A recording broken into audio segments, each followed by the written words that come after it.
నిన్న మనం డబ్బున్న వాళ్ళకి డబ్బు లేని వాళ్ళకి మధ్యలో ఉండే అంతరం, వాళ్ళు ఎప్పుడు డబ్బు లేని వాళ్ళు డబ్బున్న వాళ్ళ మీద మధ్యలో ఉండే ఆ యుద్ధాలు ఉంటాయి వాళ్ళకి.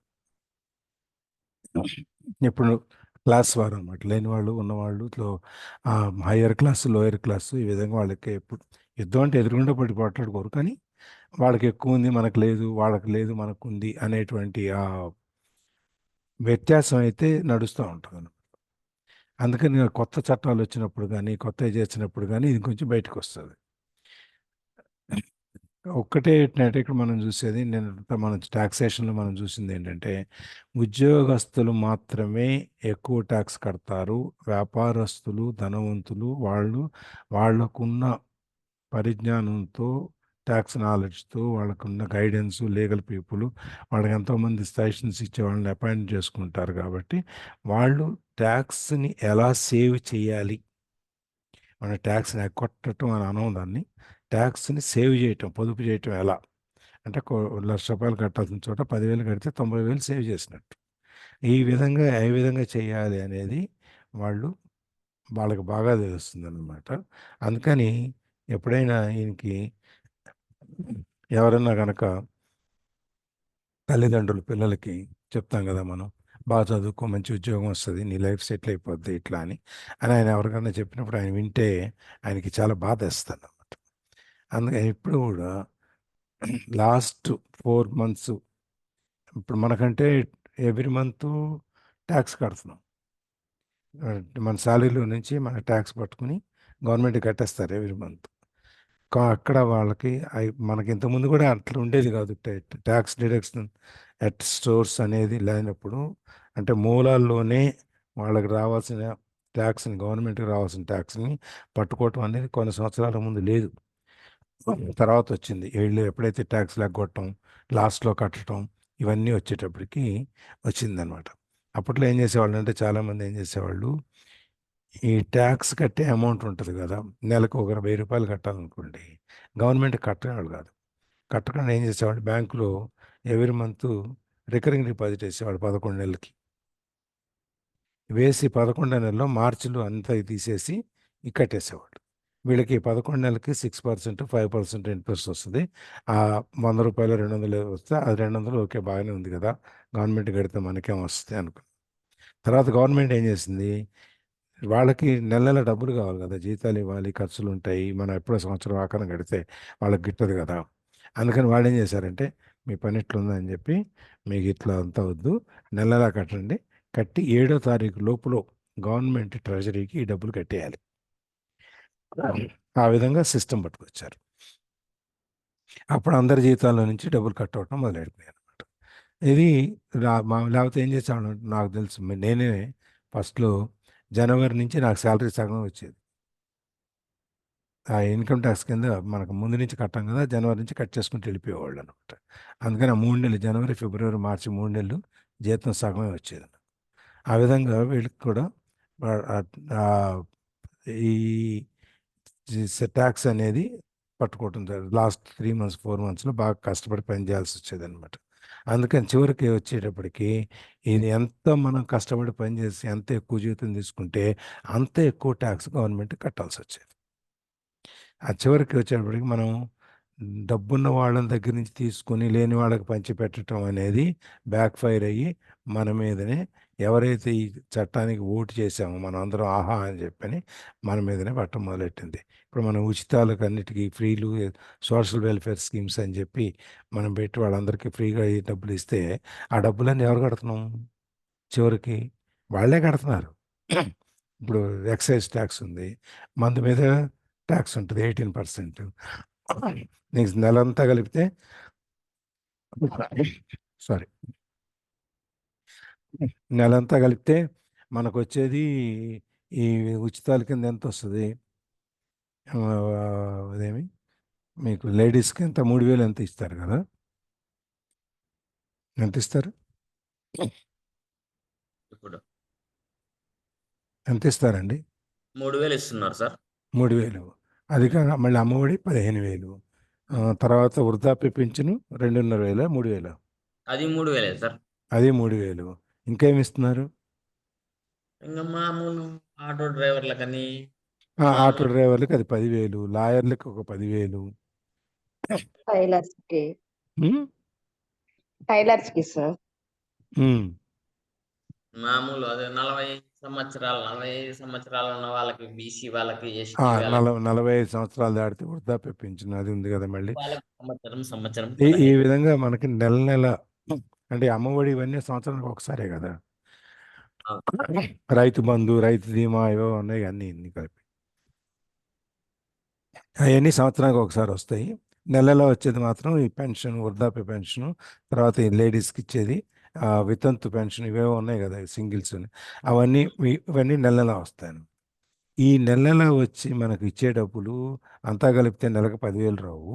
వీటికంటే మనం కట్టే డబ్బులు ట్యాక్స్ రూపేణా, అంటే ఈ ఎలక్ట్రిసిటీ ఛార్జెస్ పెంచడం వలన అయితేనేమి, చెత్త ట్యాక్స్ అయితేనేమి, లేకపోతే జిఎస్టీ అయితేనేమి, పర్చేస్ ట్యాక్స్ అయితేనేమి, ఎంటర్టైన్మెంట్ ట్యాక్స్ అయితేనేమి, తర్వాత హోటల్కి వెళ్తే మనకు పడే ట్యాక్స్ అయితేనేమి, పెట్రోల్ మీద కట్టే వ్యాటు, సర్ఛార్జీ, దాని మీద సర్ఛార్జీ మీద education charge, road development charge అని అవి ఇవి అని వేసేసి ఈ విధంగా రకరకాల రూపాల్లో మనకి 10,000 ఇస్తే మన దగ్గర నుంచి 20,000 గుంజుతున్నారు.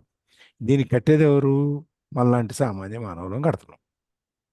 ఈ విధంగా మనం దాన్ని ఏ విధంగా అయితే మనం దీన్ని డబ్బున్న వాళ్ళ దగ్గర తీసుకుని డబ్బు లేని వాళ్ళకి పంచాలి అనేటువంటి ప్రభుత్వ సిద్ధాంతం ఏదైతే ఉందో అది నీరుగారిపోయింది. అట్లాగే మనకి ఇన్కమ్ ట్యాక్స్లో సెక్షన్ 80 అని ఒకటి ఉంటుంది. దాంట్లో మనం సంపాదించిన వాటన్నిటిలో నుంచి ఎన్ని విధాలుగా మనం మినహాయింపులు పొందవచ్చు అనేది సెక్షన్ 80లో చెప్తారు. రకరకాలుగా ఉన్నాయి, అవన్నీ చాలా ఉంటాయి. అది ప్రావిడెంట్ ఫండ్ దగ్గర నుంచి, ప్రొఫెషనల్ ట్యాక్స్ దగ్గర నుంచి, ఇన్సూరెన్స్ దగ్గర నుంచి, తర్వాత డొనేషన్స్ దగ్గర నుంచి, ఈ విధంగా రకరకాల house loan interest, home loan interest దగ్గర నుంచి ఇవన్నీ రకరకాలుగా ఉంటాయి. అది మన వాళ్ళు ఈ జీతాలు తీసుకునే వాళ్ళు ఏం చేస్తారు, వాటి కింద కట్టుకుంటూ వెళ్తారు. కానీ డబ్బున్నాడు ఏం చేస్తాడు, ఇవన్నీ కట్టకుండా ఇప్పుడు ఒక స్థలం ఉంది, స్థలం అమ్మితే క్యాపిటల్ గెయిన్స్ ట్యాక్స్ కట్టాలి. వాడు ఏం చేస్తాడు, ఇక్కడ ఈ స్థలం అమ్ముతాడు, ఇంకో స్థలం కొనుక్కుంటాడు ఇంకో పెద్ద దాంట్లో, మళ్ళీ అక్కడ అమ్ముతాడు, ఇంకో చోట కొనుక్కుంటాడు. ఈ విధంగా క్యాపిటల్ గెయిన్స్లో వచ్చిన లాభాన్ని సంవత్సరం లోపల కనుక మళ్ళీ ఏదైనా ఎసెట్ మీద కనుక మనం పెట్టున్నట్టయితే దానికి మనం ట్యాక్స్ కట్టక్కల, క్యాపిటల్ గెయిన్స్ అని ఈ విధంగా కట్టుకుంటూ వెళ్తాడు, పెంచుకుంటూ వెళ్తాడు ఆస్తి. ఎప్పుడు చివరిలో ఎప్పుడో వాళ్ళు తర్వాత వచ్చిన వాళ్ళు ఆస్తులు అమ్మితే వచ్చేటువంటి లాభం ఏదైతే ఉందో అప్పుడు కడతారు ట్యాక్స్. ఇప్పుడు దాకా ఇన్ని సంవత్సరాలు కట్టక్కర్లేదు. అదే డబ్బు లేని వాళ్ళు అయితే ఏం చేస్తారు, ఎప్పటికప్పుడు కట్టుకుంటూ వెళ్తారు. ఈ విధంగా వచ్చే అవకాశాన్ని వాళ్ళు వాడుకోలేకపోతారు అన్నమాట. ఇంకొకటి, వీళ్ళకు ఉండే వనరులు కూడా రిచ్ పీపుల్కి, పూర్ పీపుల్కి ఉండే వనరులు వేరు. వాళ్ళు వీళ్ళు ఏం చేస్తారు, they sit there and let the government needles. వీళ్ళు మన జీతం తీసుకునే వాళ్ళు హ్యాపీగా వాళ్ళకి రక్తాన్ని పీల్చేసినట్టు ట్యాక్స్ తీసుకోవటం అంటే వాళ్ళు కష్టపడి పనిచేసిన దాన్ని గవర్నమెంట్కి ఇస్తున్నారు కాబట్టి వాళ్ళు రక్తాన్ని పీల్చేసినట్టుగా ఫీల్ అయిపోతుంది. గవర్నమెంట్ చక్కగా నీ దగ్గర నుంచి రక్తం డొనేషన్ తీసుకుంటున్నాను అని చెప్పి రక్తం పీల్చేస్తారు అనమాట. మనమేమో డొనేషన్ ఇచ్చామనుకుంటాము, వాళ్ళేమో పీల్చేస్తారు ఇటు పక్క నుంచి. అదే డబ్బున్న వాళ్ళకి ఏంటంటే వాళ్ళకి గైడెన్స్ ఇచ్చేవాళ్ళు చాలామంది, అదే మనకి సలహా చెప్పేవాళ్ళు, వాళ్ళందరినీ అపాయింట్ చేసుకుంటారు కాబట్టి వాళ్ళందరూ గవర్నమెంట్కి డబ్బులకు తక్కువ కడతారు. వీళ్ళు ఎక్కువ సేవింగ్, పొదుపు చేస్తారు. వీళ్ళ ఆదాయాలన్నీ కంపెనీ ఖర్చుల్లో వెళ్ళిపోతాయి, వీళ్ళకి వచ్చే ఖర్చులన్నీ కంపెనీ మీదకి వెళ్ళిపోతాయి. వీళ్ళకి సొంతంగా ఖర్చు పెట్టే చాలా తక్కువ ఉంటుంది. అది ఇది చిన్నప్పటి నుంచి అతను 9 సంవత్సరాలుగా వయసులో ఉన్నప్పుడు వీళ్ళిద్దరూ చూసి మైక్ అండ్ రాబర్ట్ వీళ్ళిద్దరూ వాళ్ళ రిచ్ ఫాదర్ దగ్గర కూర్చొని ఇవన్నీ చూసి ఇవన్నీ వాళ్ళు నేర్చుకున్నారు అనమాట. నేర్చుకున్నాక అర్థమైంది ఏంటంటే నాలెడ్జ్ ఈజ్ పవర్. దాన్ని తెలుసుకోవటం, జ్ఞానం అనేది పవర్. దానివలన మనం ఎన్నో రకాలుగా మనం ఎట్లా సేవ్ చేసుకోవచ్చు, మన డబ్బులు ఎట్లా సేవ్ చేసుకోవచ్చు అనేది మనకు తెలుస్తుంది. ఇంత చేసినా కూడా చివరికి వచ్చేటప్పటికి మనం ఈ ఇంత శక్తివంతమైన ధనవంతులైనా కానివ్వండి, పేదవాళ్ళు కానివ్వండి, ఉద్యోగస్తులు ఎవడైనా కానివ్వండి, వాళ్ళని tax man, income tax officers వాళ్ళు చేసే అంత రూబాబు ఇంకెవరు చేయరనమాట. వాళ్ళు ఎంత గొప్ప వాళ్ళైనా వీళ్ళ మీద బాసులు, సూపర్వైజర్లు కాదు మనకు యాక్చువల్గా ట్యాక్స్ మ్యాన్. ₹1,00,000 జీతం తీసుకునే ఇన్కమ్ ట్యాక్స్ ఆఫీసర్ ముందు ₹1,00,00,000 నెలకు సంపాదించేటువంటి ఒక పారిశ్రామికవేత్త కూడా చేతులు కట్టుకొని నిలబడాల్సి వస్తుంది. ఆ విధంగా అనమాట. అందుకని if you work for money, you give the power to your employer. మనం డబ్బు కోసం కనుక పనిచేస్తే మన మీద అన్ని పెత్తనాలు, మన డబ్బు ఇచ్చేవాడు, జీతం ఇచ్చేవాడికి మనం అప్పచెబుతాం. అదే డబ్బు మన కోసం పనిచేస్తే మా పవరును, ఆ శక్తి అవన్నీ మన దగ్గర ఉంటాయన్నమాట. సో నిన్న ఇక్కడ దాకా చేసాం. ఇక్కడి నుంచి ఇది కూడా అయిపోయిందా?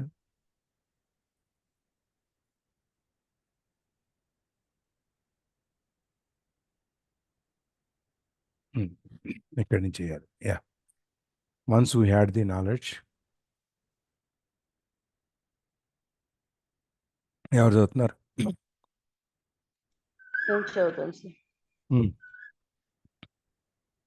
Once we had this knowledge of the power of money working for us, he wanted us to be financial smart and not let anyone or anything push us around. If you are ignorant, it is easy to be bullied. If you know what you are talking about, you have a fighting chance. That is why he paid so much for small tax accountant and attorneys. It was less expensive to pay them than to pay the government. His best lesson to me was, be smart and you want to be pushed around as much. He knew the law because he was a law-abiding citizen and because it was expensive to not know the law. If you know you are right, you are not afraid of fighting back, even if you are talking on Robin Hood and his band of merry men. ఇప్పుడు ఇక్కడ ఏమైంది?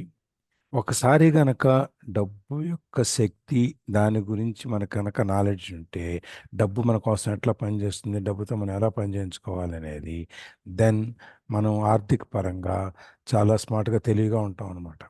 ఎవరు కూడా మనని మోసం చేయడానికి, లేకపోతే income tax అడొచ్చు, ఇంకొకటి వచ్చి నువ్వు దీనికి కట్టలేదు, దానికి కట్టలేదు, ఇట్లా కట్టలేదు, అట్లా కట్టాలని చెప్పి, ఒకవేళ వాడు నోటీస్ ఇచ్చినా కూడా నువ్వు ఇంత ట్యాక్స్ కట్టాలని చెప్పి, మనం చట్టం మనకు కనుక తెలుసుంటే ఈ చట్టంలో ఇది ఉంది అని చెప్పి అప్పీల్కి వెళ్ళి చట్టం చూపించి ఇట్లా ఉంది, నేను అలా చేశాను, సో నేను కరెక్ట్గా చేశానని చెప్పి మనం బయటకు వచ్చే అవకాశం ఉంటుంది.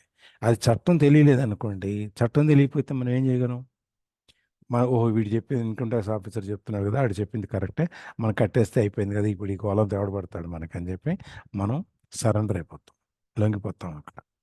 అందుకని మనకి విషయం కనుక తెలియకపోతే, అవతల వాడికి విషయం తెలియపోయినా వాడు తెలిసినట్టు మాట్లాడి మనం వీడు చాలా తెలుసుకోవచ్చు, వీడు చాలా మాట్లాడుతున్నాడు, మనకు తెలియదు కదా అనుకుని మనం వాడు చెప్పింది తప్పైనా రైట్ అని వినేసి వెళ్ళిపోతాం. చాలామంది చూడండి ఆర్గ్యుమెంట్స్లో వాడు ఊకదంపుడు కూడా వేస్తుంటాడు. మనకి ఆ విషయం గురించి తెలియలేదనుకోండి, మనం ఏం చేస్తాం, వీడు చెప్పేదంతా రైట్ అనుకుని తలగా ఊపేసి వెళ్ళిపోతాం. కానీ యాక్చువల్గా వచ్చి అది కాదు. మనకు కనుక విషయం తెలుసున్నట్టయితే వాడిని అక్కడే ఖండించి నువ్వు ఇది తప్పు, నువ్వు ఇది. ఇప్పుడు మనం ట్యాక్సేషన్ గురించి, తర్వాత గ్రాండ్ టీ పార్టీ గురించి మాట్లాడుకున్నప్పుడు, నేను టీ పార్టీ గురించి నాకు తెలియదు, నేను పెద్దగా చెప్పలేకపోయాను. సావిత్రి గారు క్లియర్గా చెప్పారు, ట్యాక్సేషన్ సిస్టమ్ ఎట్లా ఉంటుంది, గ్రాండ్ టీ పార్టీ ఎందుకు వచ్చింది, ఇంగ్లాండ్ నుంచి వాడు టీ మీద ట్యాక్స్ వేయటం వల్ల, ఇదంతా బోస్టన్లో ఇదంతా విషయం తెలిసిన వాడికి తెలియని వాడికి తేడా వస్తుంది. తెలియని వాడు ఏం చేస్తాడు, ఏదో తెలిసినట్టుగా మాట్లాడటం, లేకపోతే అంత తెలిసినంత చెప్పడం చేస్తాడు. కొంత తెలిసిన వాడికి చెప్పేదానికి ఇట్లా కాదు, ఇది ఇట్లా అని చెప్పేదానికి అవకాశం ఉంటుంది అనమాట. So if you know what you are talking about, you have a fighting chance. నువ్వేం మాట్లాడుతున్నావు అనేది నీకు తెలిస్తే, నీకు దేని గురించి మాట్లాడుతున్నావు అని తెలిస్తే, అప్పుడు మనం ఏదైనా అవతల తప్పు చేసినా మనం దాని మీద ఫైట్ చేసేదానికి అవకాశం ఉంటుంది అనమాట. దట్స్ వై ఈ paid much for the smart tax accountants and attorneys. ఇవన్నీ తెలిసిన అందరికీ అన్నీ తెలియటం సాధ్యం కాదు కాబట్టి ఈ మైక్ వాళ్ళ ఫాదర్ ఏం చేసేవాడు, రిచ్ మ్యాన్ కాబట్టి ఆయన వీళ్ళ attorneys, tax consultants, accountants, financial consultants వీళ్ళందరికీ జీతాలు ఇచ్చి పోషించేవాడు. జీతాలు ఇచ్చి పోషించి వాళ్ళ ట్యాక్స్ని ఎట్లా సేవ్ చేయాలి అంటే వీళ్ళకి ఇచ్చే జీతము మన ట్యాక్స్లో నుంచి పొదుపు చేసే అమౌంట్లో కవర్ అయిపోతుంది అనమాట. ఒకటి జీతాలు ఇస్తాము, జీతాలు ఖర్చుల కింద కంపెనీలో ఇన్కమ్ ట్యాక్స్ ఎగ్జామ్షన్ వస్తుంది, అందుకని మనకు బడ్డనే ఉండదు. మన పర్సనల్ ట్యాక్సేషన్ డబ్బున్న వాళ్ళు ఏం చేస్తారు, ఆ అకౌంటెంట్స్ కింద ఫైనాన్షియల్ కన్సల్టెంట్స్, ట్యాక్స్ కన్సల్టెంట్ వాడికి చెప్పేస్తారు, వాడు వచ్చే అన్ని అకౌంట్స్ అన్ని రాసేసి దానికి తగ్గట్టుగా సబ్మిట్ చేసేస్తాడు, ట్యాక్స్ రిటర్న్ ఓకే అయిపోతుంది. తెలియకపోతే ఏం చేస్తాము, ఎవరో ఆర్డర్కి ఇస్తాము, వాడు ఏదో చేసి మీరు సంతకాలు పెట్టండి అంటాడు, ఇంత కట్టాలంటాడు, కడతాము, అయిపోద్ది. ఈ విధంగా అనమాట. అందుకని మనం వీళ్ళకి గవర్నమెంట్ కట్టే ట్యాక్సుల కంటే కూడా వీళ్ళకి ఇచ్చే జీతాలు వీళ్ళ మీద పెట్టే ఖర్చు తక్కువ ఉంటుంది అనమాట. అంటే తక్కువ ఉంటుందంటే వీళ్ళ జీతాల కంటే వాళ్ళు మనకి ఎక్కువ పొదుపు చేస్తారు అనమాట. ఒక విధంగా ఒకటి చెప్తాను నేను కోటపల్లి మేనేజర్కి పనిచేసేటప్పుడు పేరు వదిలేగానే బాగుండదు, పెద్దవాళ్ళు, ఇవాళ చాలా పెద్దవాళ్ళు, ఆయనకి ట్యాక్స్ కట్టాల్సి వచ్చింది. ట్యాక్స్ కట్టాల్సి వస్తే డబ్బులు లేవు, ₹1,00,00,000 ట్యాక్స్ కట్టాలి. దానికి నాకు ఫోన్ చేసి, కోటేశ్వరరావు ₹1,00,00,000 కావాలి, ఈ మార్చి ఎండింగ్కి ట్యాక్స్ కట్టాలి, ఆ ట్యాక్స్ ప్లాన్ చేసుకోవాలి, సేవింగ్స్ కానీ వీటన్నిటి కిందను ₹1,00,00,000 లోన్ కావాలి. మాకు ఇండివిజువల్గా ₹1,00,00,000 లోన్ ఇచ్చేంత ప్రొవిజన్ మాకు లేదు. సరే నేనేదో మా పై వాళ్ళతో మాట్లాడాను, వాళ్ళు ఏదో సలహా చెప్పారు, సలహా చెప్తే దాని ప్రకారం ఆయనకి నీకు 88 లక్షలు ఇచ్చాం. ₹1,00,00,000 ఇవ్వడానికి కాలేదు, 88 lakhs అంతా ఇచ్చాం. వాళ్ళు దాంతో మేనేజ్ చేసేసుకున్నారు, అయిపోయింది. తర్వాత అంటే అంత వార ఆ 70-80 లక్షల వారం వాళ్ళు ట్యాక్స్ సేవ్ చేసుకున్నారు. అదే నేను ఇప్పుడు బ్యాంక్ మేనేజర్గా నేను వాళ్ళకి అప్పు ఇవ్వగలిగి ఇన్ని చేసి వాళ్ళకి ₹1,00,00,000 సేవ్ చేయగలిగా, కానీ నా జీతంలో నుంచి నాకు పోయే ఇన్కమ్ ట్యాక్స్ నేను ఆపలేకపోయాను. ఉన్న ప్రొవిజన్స్ అన్నీ ఇన్సూరెన్స్ ప్రొవిజన్ వాడేసాం, హోమ్ లోన్ ప్రొవిజన్ ఇవన్నీ వాడేసాం, అయిపోయింది. నేను ఆపడానికి నాకు లేదు, కానీ వాళ్ళు ఆపగలుగుతారు. అట్లా మనం ఎప్పుడు కూడా మనం ఎంతసేపు మనం స్మార్ట్గా ఉంటే, మనకు విషయం తెలుసుంటే మనం దాంట్లో సేవింగ్ ఎక్కువ చేసుకోవచ్చు అనమాట. అందుకని దాంట్లో మనం నేర్చుకోవాల్సిన పాఠం ఏంటంటే, be smart and you won't be pushed around as much. తెలివిగా ఉండు, నిన్నెవరు మోసం చేయలేరు అని చెప్పి. He knew the law because he was a law-abiding citizen and because it was expensive to not to know the law.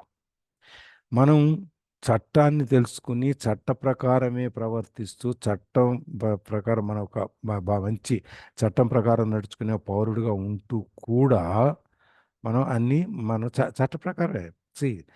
చట్టం, న్యాయం, ధర్మం ఈ 3 రకాలు ఉన్నాయి, అవునా?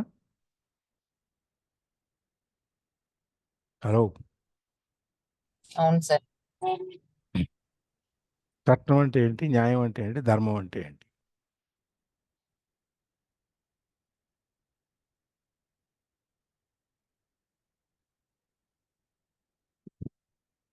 చట్టం అనేది ఏం చెప్తుంది?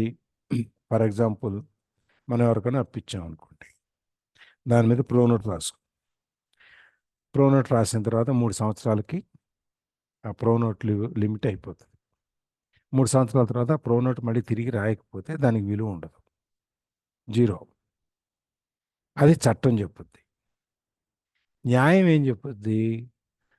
నువ్వు డబ్బులు తీసుకున్న మాట వాస్తవమే కదా, దాని నోటు లైఫ్ అయిపోయినంత మాత్రాన డబ్బులు ఇవ్వలేను, నేను ఇవ్వను అనటం న్యాయం కాదు, కాబట్టి నువ్వు అయినా సరే నువ్వు డబ్బులు ఇవ్వాలి అని న్యాయం చెప్పుద్ది. ఒకే సిచ్యుయేషన్. ధర్మం ఏం చెప్పుద్ది? చూడు, నీకు డబ్బులు ఇచ్చిన ఆయన లేడు, పాపం వాళ్ళ కుటుంబం ఉంది, వాళ్ళు ఇబ్బంది పడుతున్నారు, వాళ్ళు ఇబ్బంది పడే టైంలో నువ్వు తీసుకెళ్ళి వాళ్ళకి డబ్బులు తిరిగి ఇస్తే అది నీకు చాలా ధర్మంగా ఉంటుంది, టైం అయిపోయినా కూడా నేను ఇవ్వాలి ఇస్తాను ఎప్పుడు అని చెప్పిన దానికంటే నువ్వు వాళ్ళ ఇబ్బందిలో ఉన్నప్పుడు కష్టంలో ఉన్నప్పుడు నువ్వు ఏదో కష్టపడి ఏదో విధంగా చేసి అది తీసుకొచ్చి వాళ్ళకి ఆ డబ్బులు ఇచ్చావనుకోండి, వాళ్ళది ధర్మం. చట్టం, న్యాయం, ధర్మం ఈ మూడింటికి ఉన్న తేడా ఇది. అందుకని ఇప్పుడు మనం చట్టం గురించి తెలుసున్నట్టయితే చట్ట ప్రకారం మనం తప్పైనా రైట్ మన చట్ట ప్రకారం చేసాం అనుకోండి, మనం ఎవరు తప్పు అనడానికి వీల్లేదు. మనం ఒకవేళ తప్పు అన్నా, మేము ఒకసారి ఏమైంది, నా కంపెనీ దాంట్లో కస్టమ్స్ వాళ్ళకి మేము నెల నెల వాళ్ళకి డబ్బులు పంపించాలి, లంచాలు. నేను పంపించకపోతే వాళ్ళు కావాలని రమ్మన్నారు 3 సార్లు, నేను వెళ్ళలేదు. వెళ్ళకపోతే వాళ్ళు కావాలని ఏం చేశారు, నాకు నోటీస్ ఇచ్చారు. మీరు ఇంత ట్యాక్స్ కట్టాలి, ఎక్సైజ్ కస్టమ్స్ ఇన్ని కట్టాలి, మీరు కట్టలేదని చెప్పి. ఎక్సైజ్ యాక్ట్ ప్రకారం నేను కట్టక్కర్లేదు. నేను లెటర్ ఇచ్చా, నేను కట్టక్కర్లేదు, ఈ ప్రొవిజన్ ప్రకారం నాకు ఇది ఉంది, దాని ప్రకారం నేను కట్టక్కర్లేదు అంటే, కాదు కట్టాల్సిందని చెప్పి వాళ్ళు నోటీస్ ఇచ్చారు అనమాట. నోటీస్ ఇస్తే లాయర్కి ఇచ్చారు. వాడు అప్పీల్ వేసాడు. అప్పీల్ వేస్తే అప్పీల్లో కొట్టేయించుకొని వచ్చేసాం, అయిపోయింది. 25,000 ఖర్చు అయింది. నాకు వాళ్ళకి ట్యాక్స్ డిమాండ్ దాదాపు 2.5 కోట్లు అంతా ఇచ్చారు. నాకు ఇచ్చేసి ట్యాక్స్ డిమాండ్ అది 25,000తో ఖర్చు అయిపోయింది, పంపించేసాను. అది చట్టం కనుక తెలుసుంటే మనం దాంట్లో ఉన్న మినహాయింపులన్నీ జాగ్రత్తగా వాడుకుంటే మనం వీళ్ళకి ఇచ్చే ఎక్స్పర్ట్స్కి ఇచ్చే జీతాలు, లేకపోతే ఇప్పుడు మనం ఒకవేళ కన్సల్టెంట్ మనం అపాయింట్ చేసుకోలేకపోయినా మనం హైర్ చేసుకోవచ్చు. ఏమంటే నాకు ఈ సలహా కావాలి అంటే ఆ సలహాకి ఎంత ఫీజు, ఆ ఫీజు ఇచ్చేస్తే వాడు ఆ సలహా చెప్తాడు, దాని ప్రకారం మనం మేనేజ్ చేసుకుంటాం. ఆ విధంగా మనకు కనుక తెలిసి ఉన్నట్టయితే, మన చట్ట ప్రకారం కనుక మనం కరెక్ట్ అయితే మనం దానికి ఫైట్ చేయడానికి కుదరదు. సో మనం రాబిన్హుడ్ లాగైనా, మనం ఇంకెవరినైనా వాళ్ళ తాలూకు ఎవరైనా కానీ మనం పెద్ద ఎదుగో బాబు నేను చట్ట ప్రకారం చేస్తాను, నా దగ్గర ఇదిగో నాది చట్టంలో లేని కానీ లేకపోతే అన్యాయంగా నేను అధర్మంగా సంపాదించిన డబ్బులుగా నా దగ్గర ఏం లేవు అని చూపించేసి ఎవడు మన జోలికి రాడు. Yeah.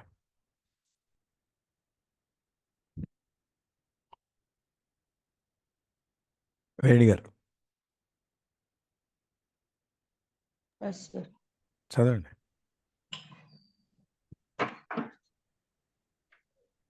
My highly educated dad always encouraged me to land a good job with a strong corporation. He spoke of the virtues of working your way up the corporate ladder. He did not understand that by relying slowly on a paycheck Paycheck. from a corporate. Yes, sir. Paycheck. From a corporate employer, I would be a dog cow ready of milking. Yep. So వాళ్ళ father చదువుకున్న ఆయన కాబట్టి, original father, real father ఎవరైతే ఉన్నాడో ఆయన ఎంతసేపు ఏం చెప్పామంటే, ఒక మంచి ఉద్యోగం సంపాదించుకో, మంచి కంపెనీలో చూసుకుని మంచి ఉద్యోగం సంపాదించుకో, అట్లా సంపాదించుకొని దానివల్ల నువ్వు ఒకదాని తర్వాత ఒకటి కష్టపడి పనిచేసి ప్రమోషన్లు తీసుకొని ఆ నిచ్చెన ఎక్కుతూ పోతూ ఉంటే దానివల్ల నీకు చాలా లాభాలు ఉంటాయి, దానివల్ల వచ్చే లాభాలు ఇవన్నీ చెప్తుంటాడు అనమాట. అంతేగాని మనం ఒక కంపెనీ నుంచి వచ్చే జీతం మీద మాత్రమే ఆధారపడితే దాని అర్థం ఏంటంటే, రిలయింగ్ సోల్లీ అనే paycheck from a corporate employer, మనం ఏంటంటే మన ఇంట్లో మనం మన గేదెలాగా, మన పాలు పితుక్కునే ఆవు గేదెలాగా వాడు కార్పొరేట్లో మన జీతానికి వెళ్తే వాడు మన పిండేస్తాడు అనమాట. వాడు మన దగ్గర ఉన్నదంతా వాడు పిండేసుకుంటాడు. అదే అది ఆయనకి అర్థమయ్యేది కాదు ఆ విషయం, వాళ్ళ తండ్రికి. Yeah. When I told my rich dad of my father's advice, he only chuckled. Why not own the ladder? Was all he said.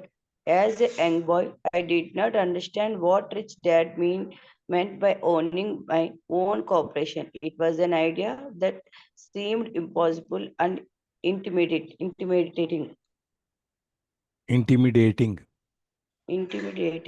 All thought I was excited by the idea. My inexperience would not let me envision the possibility that grown-ups would someday work for a company I would own. Yeah. వాళ్ళకి ఇది వాళ్ళ father మనం కష్టపడి పని చేస్తే మనం జీవితంలో నిచ్చెనెక్కొచ్చు అని చెప్పి వాళ్ళ అసలు ఫాదర్ చెప్పిన విషయాన్ని ఈ రిచ్ ఫాదర్కి వెళ్ళి చెప్పాడు ఈయన. చెప్తే ఆయన నవ్వేసి, ఎవడో వేసిన నిచ్చెన నువ్వెక్కడం ఎందుకు, ఆ నిచ్చెన నువ్వే వేసుకోవచ్చు కదా, నీ సొంతంగానే పెట్టుకోవచ్చు కదా నిచ్చెన అని చెప్పి ఆయన నవ్వేశాడు.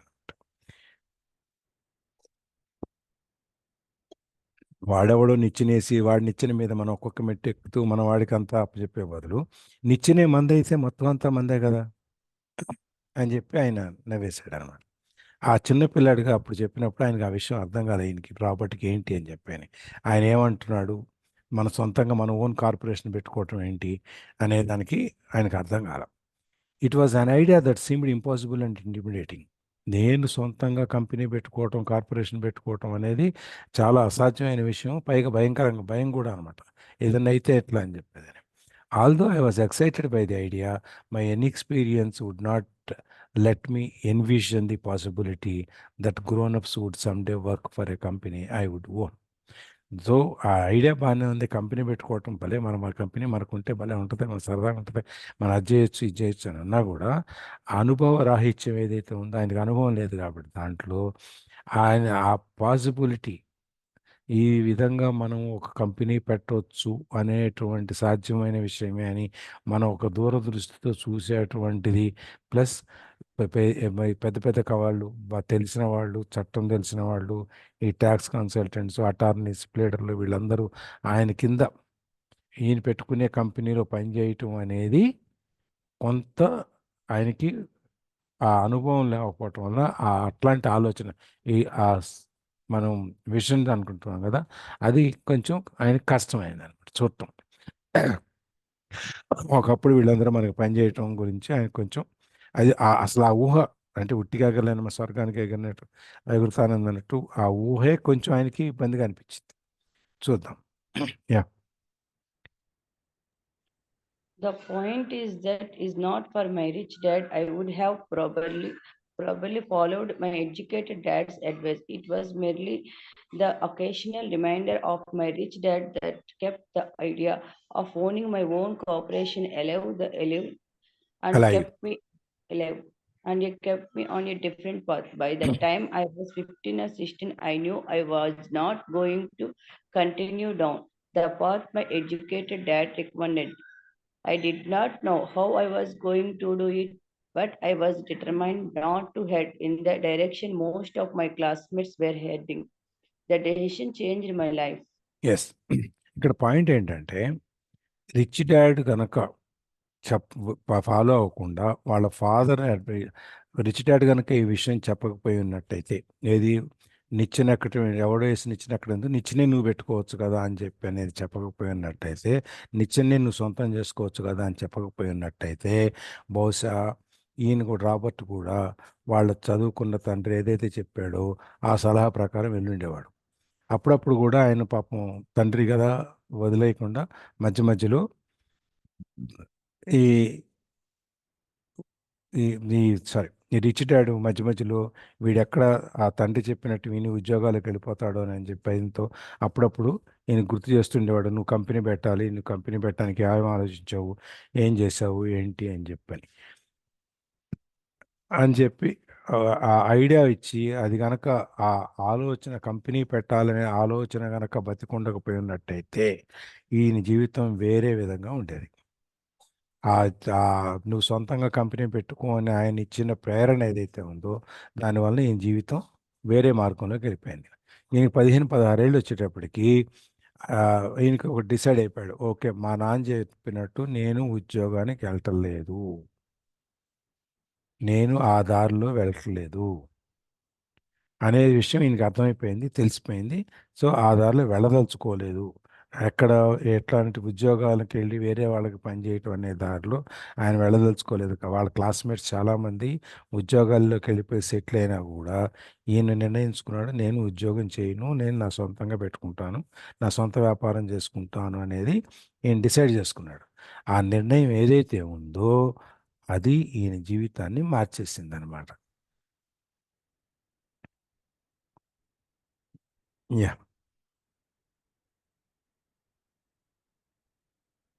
Yes.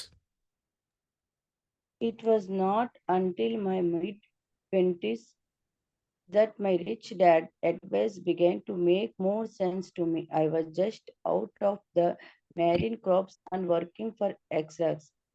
I was making a lot of money, but every time I looked at my paycheck, I was disappointed. The education Deductions. reductions were so large, and the more I worked, the greater they become as I become more successful. My boss talked about permission and raises. It was flattering, but I could hear my rich dad asking in my ear, who are you working for?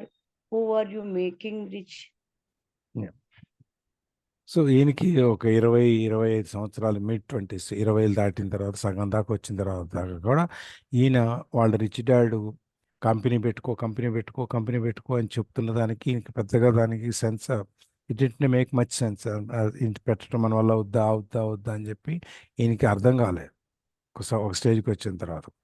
అప్పుడే marine కాప్స్లో నుంచి join అయ్యి marine caps అనే కంపెనీలో పనిచేస్తూ బయటకు వచ్చి ఈయన మళ్ళీ జిరాక్స్ కంపెనీకి వర్క్ చేస్తున్నాడు. అది అక్కడ జిరాక్స్ కంపెనీలో బాగానే జీతం వచ్చేది. అండ్ కానీ ప్రతిసారి ఆ పే స్లిప్ చూసుకున్నప్పుడల్లా చాలా బాధేసేది ఆయనకి. ఎందుకంటే ఆ మినహాయింపులు ఏదైతే ఉన్నాయో ట్యాక్సుల కింద వీటి కింద కట్టే డబ్బులన్నీ చూస్తే చాలా ఉండేదన్నమాట. అదే ఎంత ఎక్కువ పని చేస్తే అంత ఎక్కువ డిడక్షన్స్ వచ్చాయి. అందుకని ఆయనకి అది చూసుకున్నప్పుడు మాత్రం బాధేసేది.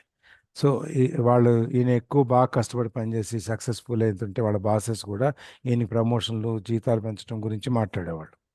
అది పైకి మన పొగిడినట్టుగా ఉంటుంది అనమాట. ఇట్ వాజ్ ఎ ఫ్లాటరింగ్ అంటే నిజంగా మనం ఎవరైనా కష్టపడి ఏదైనా ఒక సాధిస్తే మనం ఆహా ఓహో అని చెప్పి మనం పొగుడుతాం చప్పట్లు కొట్టి. అది ఎప్రిసియేషన్. ఫ్లాటరింగ్ అంటే అక్కడ లేకపోయినా ఉన్నట్టుగా మనం చెప్పి వాళ్ళని పొగిడాం అనుకోండి, దాన్ని ఫ్లాటరింగ్ అంటారు. But I could hear my rich dad ఇవన్నీ వింటున్నా. అది వాళ్ళు భుజం తట్టి నీకేంటి నువ్వు అంత గొప్పవాళ్ళు, నువ్వు బాగా పనిచేస్తావు, నీకు ప్రమోషన్లు వస్తాయి, నీకు జీతాలు పెరుగుతాయి, నువ్వు అంత అయిపోతావు ఇంత అయిపోతావు అని చెప్తుంటే అదేదో లేని దాన్ని పొగిడినట్టుగా అనిపిస్తుంది, కానీ ఈయనకి నిజంగా పొగిడినట్టుగా అనిపించట్లా. బాస్ అనేవాడి గురించి ఒక చిన్న సామెత ఉంది ఏంటంటే, the boss is the one who pats you on your back and charge you for massage. Boss అనేవాడు మన భుజం మీద నువ్వు బాగా కష్టపడి పనిచేసావా, నువ్వు ఆహా ఓహో అని చెప్పి మన భుజం మీద తడతాడు. మనం బాస్ భుజం మీద చేయంగానే మనం ఇంత అయిపోతాం, మన ఛాతీ ఇంత అయిపోయి నన్నే కదా బాస్ మెచ్చుకున్నాడు, నాకంటే పుడింగేవాడు ఉన్నాడు ఈ కంపెనీలో, నన్ను మించినాడు లేడు అని చెప్పి మనం ఇదైపోయి ఇంకా ఒళ్ళు విరుచుకొని ఇంకా బట్టలు ఇప్పేసి ఇంకా పని చేసేస్తాం కష్టపడి. వాడేం చేశాడు, మనకి ఈ విధంగా తట్టి మనకి మసాజ్ చేస్తే మన దగ్గర డబ్బులు తీసుకుంటారు కదా, ఒంటి మీద మసాజ్ చేస్తే ఆ విధంగా మసాజ్ చేసినట్టుగా వాడి బాస్ ఉద్దేశం, మనం వీడిని మసాజ్ చేసాము, వీడి దగ్గర నుంచి మనం డబ్బులు పిండుకుంటాం. మనం ఏమనుకుంటాం, వీడు మన భుజం మీద తట్టాడు, మనకి బ్రహ్మాండం, ఇక మనకంటే ఎదురులేదు కంపెనీలో, బాస్కి నేనంటే చాలా ఇష్టం అని చెప్పి మనం అదే ఆ బాస్ అనేవాడికి ఉన్న డెఫినేషన్ ఏంటంటే, boss is the one who pats you on your back and charges you for massage. అదే. సో ఈ ఈ ఫ్లాటరింగ్ వాళ్ళ బాసులు జిరాక్స్ కంపెనీలో వాళ్ళు నువ్వు ఇంత కష్టపడతావు, ఇంత పైకి వస్తావు, అంత పైకి వస్తావు అని చెప్పినా కూడా చెవులో ఎక్కడో మోగుతూనే ఉంది. వాళ్ళ రిచ్ డాడీ చెప్పింది, నువ్వు ఎవరి కోసం పనిచేస్తున్నావు, ఎందుకోసం పనిచేస్తున్నావు, నువ్వు ఎవరిని నువ్వు ధనవంతులు చేస్తున్నావు, నువ్వేం చేస్తున్నావు అని చెప్పి చెవులో ఇది మోగుతూనే ఉంది. నువ్వు ఇలా కాదు, నువ్వు బతకాల్సింది, నువ్వు వేరే విధంగా బతకాలి, నువ్వు సొంతంగా పెట్టుకొని సొంతంగా పైకి రావాలి, ఇన్నాళ్ళు నువ్వు నేర్చుకున్నంత లేకపోతే వృధా అయిపోద్ది అని చెప్పి ఆ చెవులో మోగుతూ ఉందన్నమాట. ఇప్పుడు నెక్స్ట్ దీనికి ఆయన ముందు route. Yeah.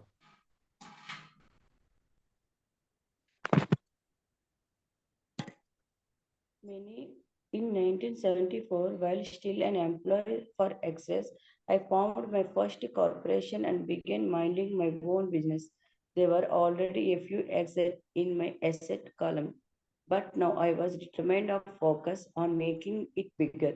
Those paychecks with all the education made all the deductions deductions made all the years of my rich dad's advice make total sense. I could see the future if it followed my educated dad's advice.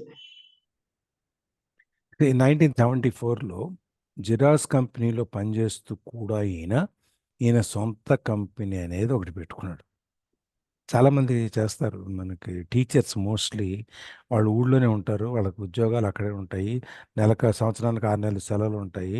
వాళ్ళు ఏం చేస్తారు, ఉద్యోగానికి వెళ్ళొస్తారు, ఆ క్లాస్కి వెళ్ళేసి 2 గంటలు 3 గంటలు చెప్పేసి వచ్చి ఏదో చిన్న షాప్ పెట్టుకోవటం, లేకపోతే పిల్లలతో పెట్టించటం ఏదో చేసి వాళ్ళు అక్కడ వేరే వ్యాపకాలు కూడా పెట్టుకుంటారు. అట్లాగే ఈయన కూడా అక్కడ జిరాక్స్ కంపెనీలో పనిచేస్తూ సొంత కంపెనీ అంటూ పెట్టుకొని ఆయన సొంత బిజినెస్ చేయటం మొదలెట్టాడు. There were already few assets in my asset column, but now I was determined to focus on making it bigger. ఆయన అసెట్ కాలంలో ఆల్రెడీ చిన్న చిన్న ఏవో ఉన్నాయి, కొన్ని అసెట్స్ ఆస్తులు ఉన్నాయి.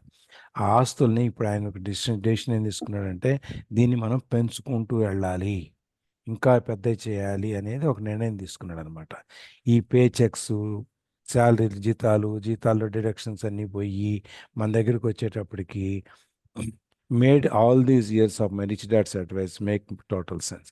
ఇవన్నీ ఈ made all these years of my rich dad's advice, ఇన్ని సంవత్సరాలుగా మనం కష్టపడిందంతా కూడా ఇప్పుడు ఆయనకు ఒక అర్థాన్ని చూపిస్తుంది. మనం ఈ విధంగా రిచ్ డాడ్ అడ్వైస్లో ఉన్న అర్థం ఏంటి అనేది, ఇట్లా కష్టపడి పనిచేసి నువ్వు సొంతంగా చేసుకుని సొంతంగా సంపాదించుకుని నువ్వు సొంతంగా ఎదగాలి అని చెప్పేటువంటి దాన్ని ఇప్పుడు పనిచేయటం మొదలు పెడుతుంది. అదే ఇప్పుడు I could see the future if I followed my educated dad's advice.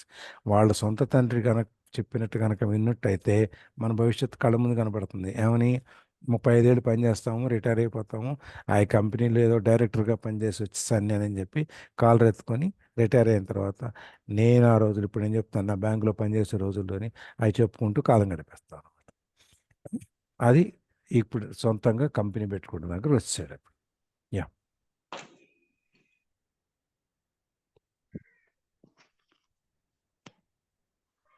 చదవండి మీరు కొంచెం Many గట్టిగా. employers feel Many employees feel that advising their workers to mind their own business is bad for business.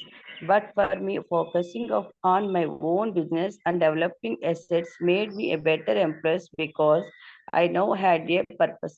I came in early and worked diligently, amassing as much money as possible so I could invest in real estate. Hawaii was just such a boom, and there were fortune to be made. The more I realized that we were in the beginning stage of a boom, the more Xerox machines I sold. Xerox machines I sold. The more I sold, the more money I made, and of course, the more deduction came out of my paycheck. It was inspiring. I want out of the employees trap so badly that I worked even harder so I could invest more. By 1978, I was constantly one of the top 5 sales people at the company. I badly wanted out of the race. Many employers feel that advising their workers to mind their own business is bad for business. చాలామంది మనకి వర్కర్స్ని మనం నువ్వు బాగా చేస్తున్నావు, నువ్వు సొంతంగా పెట్టుకుంటే నేను హెల్ప్ చేస్తాను, నువ్వు చేసుకో అని చెప్పి మనం చెప్పం. ఎంప్లాయర్స్ ఎవరు చెప్పరు. ఎందుకంటే పనిచేసేవాడు వెళ్ళిపోతే మళ్ళీ పనిచేసేవాడు దొరకటం కష్టం, వీళ్ళ బిజినెస్ దెబ్బతింటుంది. అందుకని పనిచేసేవాడిని ఎప్పుడు వాళ్ళు జాగ్రత్తగా చూసుకుంటారు అన్నమాట. కానీ ఈయన వరకు సంబంధించినంత వరకు ఈయన ఓన్ బిజినెస్ మీద ఈయన ఫోకస్ చేసుకుని ఆయన అసెట్స్ అన్నీ పెంచుకోవటం, developing assets made me a better employee because I no had a purpose.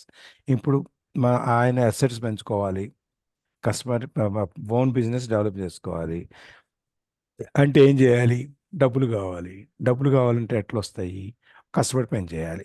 అది ఈయన ఏదైతే ఉందో ఇప్పుడు ఈయన ఉద్దేశం డబ్బులు సంపాదించుకోవాలి కాబట్టి ఎక్కువ కష్టపడి పనిచేసి ఎక్కువ జీతం తీసుకొని ఎక్కువ ఇన్సెంటివ్స్ తీసుకొని పోయి అవన్నీ మనం ఎక్కువ సంపాదించి ఎక్కువ ఆస్తులు కూడబెట్టుకోవాలి అనేటువంటి ఒక కారణం అయితే ఏదైతే ఉందో దానికోసం ఈయన పనిచేయటం మొదలెట్టాడు. I came in early and worked diligently, amassing as much money as possible so I could invest in real estate. ఆయన కష్టపడి పనిచేసి పొద్దున్నే వచ్చి ఎక్కువ పనిచేసి ఎంత జీతం వీలైతే అంత, ఎంత డబ్బు వీలైతే అంత మిగుల్చుకొని దాన్ని రియల్ ఎస్టేట్లో పెట్టడానికి ఎంత అవసరం వస్తుందో అంత సంపాదించుకునేవాడు అనమాట. హవాయి అనే సిటీ, అమెరికాలో హవాయి అనేది ఒక సిటీ. ఆ సిటీలో అప్పుడే అది పెరుగుతోంది, చిన్న నగరం పెరుగుతోంది కాబట్టి అక్కడ రియల్ ఎస్టేట్కి మంచి అవకాశం ఉందన్నమాట. అక్కడ మనం కష్టపడితే అక్కడ మనం బాగా డబ్బులు చేసుకోవచ్చు. ఇప్పుడు మీరు మై హోమ్ గ్రూప్ కనుక చూస్తే రామేశ్వరరావు గారిది, ఆయన యాక్చువల్గా ఒక హోమియోపతి డాక్టర్, ఆయుర్వేదిక్ డాక్టర్. ఆయనకి దిల్సుఖ్ నగర్లో చిన్న క్లినిక్ ఉండేది 35 సంవత్సరాల కింద దగ్గర దగ్గర. మీకు ఐడియా ఉంది కదా మై హోమ్ గ్రూప్ ఇక్కడ? ఒక ఐడియా ఉందా? మాకు ఐడియా ఉంది సార్. ఉమ్. సార్ అలాగే మరి సార్ మొన్న ఉంది. మొన్న రామాచారి మధ్య- వాళ్ళ టీంకి స్థలం ఇచ్చింది వాళ్ళేనా? ఆ, అవునవును. అవును, అవును. మొత్తం ఆ ఆశ్రమం స్థలం అంతా వాళ్ళదే. అవును సార్. ఇచ్చారు, అది అన్నిటిలో కూడా పార్టిసిపేట్ అవుతారు, భక్తి భావన ఎక్కువ. ఉమ్? శ్వేత గారు ఏదో చెప్తున్నారు. ఆ, దానికి ఇచ్చారు, మళ్ళీ భక్తి భావన అన్ని ఎక్కువే. ఎక్కువ చిన్నజీరు స్వామితోనే అవును, ఉంటారు తను. అవును, ఆయన మొత్తం అంతా మై హోమ్ జీవసం అదే. చుట్టూనే ఉంటుంది ఆయనంతా. ఆ, అవును. ఇప్పుడు ధనుర్మాసం అప్పుడు ఈ సంవత్సరం పెట్టలేదు కానీ లాస్ట్ ఇయర్ అంత ముందు సంవత్సరం అయితే వాళ్ళ ఇంటి దగ్గర మొత్తం పబ్లిక్ అందరికీ జీవస్వామి ఉపన్యాసాలు ధనుర్మాసంలో పెట్టేవాళ్ళు. మొత్తం దాదాపు 300-400 మంది ఇంకెక్కువ ఉండేవాళ్ళు. వాళ్ళందరికీ పొద్దున్నే స్వీటు, పొంగలు, ఇంకా మొత్తం 3-4 వెరైటీలు టిఫిన్ కింద, బ్రేక్ఫాస్ట్, అది భోజనం కంటే ఎక్కువ ఉండేది. ఆ విధంగా పెట్టేవాడు. అది ఆయన ఫస్ట్లో దిల్సుఖ్ నగర్లో ఆయుర్వేదిక్ డాక్టర్. ఎవరో వచ్చి కూర్చుని ఈ స్థలం కొనుక్కోండి అని చెప్పి దాని మీద ఆ స్థలం కొనటం, ఆయన దాని మీద ఎక్కువ డబ్బులు రావటం చూసి నేనే ఎందుకు చేయకూడదు అని చెప్పి ఆయన మొదలుపెట్టాడు. అప్పుడు మొదలుపెట్టి మై హోమ్ గ్రూప్ అని పెట్టి ఫస్ట్లో బేగంపేటలో ఎక్కడో ఫస్ట్ వెంచర్ చేసింది వాళ్ళు, బేగంపేటలో చేశారు. అట్లా స్థలాలు అమ్ముతూ సంపాదించిన దాంట్లో బిల్డర్గా వచ్చాడు. బిల్డర్గా వస్తే ఇప్పుడు పెద్ద పెద్ద కాంప్లెక్స్లు, విల్లాస్, గేటెడ్ కమ్యూనిటీస్ కడుతూ కొన్ని వేల ఎకరాలు డెవలప్మెంట్ ప్లాటింగ్ చేసి అమ్మటం, ఈ విధంగా అనమాట. మొన్న కొత్త వెంచర్ తీశారు ఇక్కడ, 1800 ఇళ్ళు అనుకుంటా మొత్తం అది. ఇవాళ లాంచింగ్ ప్రోగ్రామ్ ఇవాళ పొద్దున అనగానే సాయంత్రానికి అన్ని ఇళ్ళు అమ్మేశారు, కొనటానికి లేవు ఇక. అంత బ్రాండ్ వాల్యూ ఉందన్నమాట అది. పడుకోలేదా ఇవాళ? ఏమా సుకన్య? సార్ ఏం లేదు. ఓకే, అది అంత బ్రాండ్ వాల్యూ మై హోమ్ అనేది 35 సంవత్సరాల్లో. మొన్న ఈ మధ్యన అక్కడెక్కడ 30,000 ఎకరాలు కొన్నారు, 30,000 ఎకరాలు డెవలప్ చేస్తున్నారు. వాళ్ళకి మొత్తం 400 ఎకరాలు ఎంత ఉంది ముచ్చింతల్లో జిఆర్ ఆశ్రమం దగ్గర. 100 ఎకరాలు 120 ఎకరాలు ఇచ్చారు మొత్తం దానికి, జిఆర్ ఆశ్రమానికి. ఇచ్చిన తర్వాత అది అక్కడ ఆశ్రమం పెరిగింది, కాలేజీలు వచ్చినాయి, మెడికల్ కాలేజీలు, మొత్తం జిఆర్ ట్రస్ట్ అంతా మొత్తం అన్ని రకరకాలు చేసేటప్పటికి ఈ మిగిలిన భూమి ఏదైతే ఉందో ఈ ఇచ్చిన దానికంటే 3 రెట్లు పెరిగింది.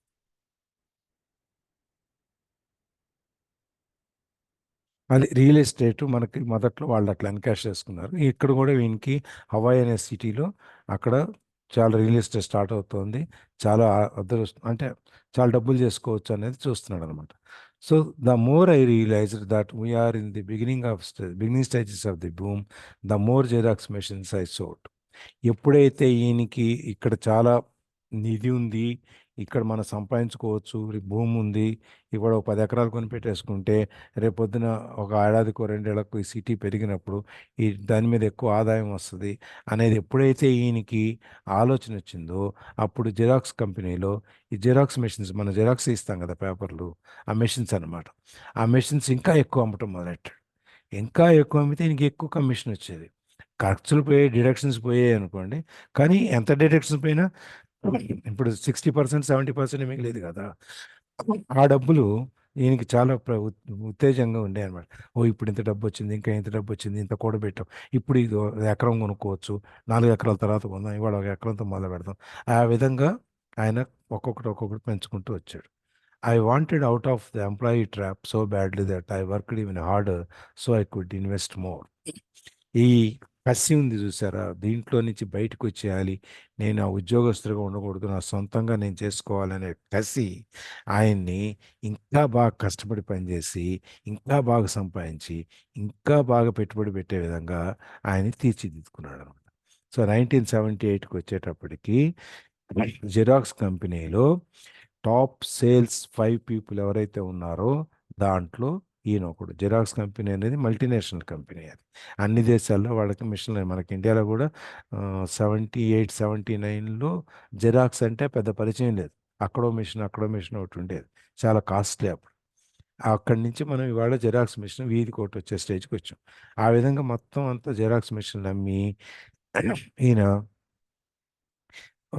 టాప్ 5లోకి వచ్చాడు కంపెనీలో, పెద్దవాడు 5గురిలో. కానీ మనసులో మాత్రం ఇందులో నుంచి బయటకు వచ్చి సొంతంగా పెట్టుకోవాలనే కోరిక మాత్రం అది చావలా, అది ఇంకా ఉంది. Yeah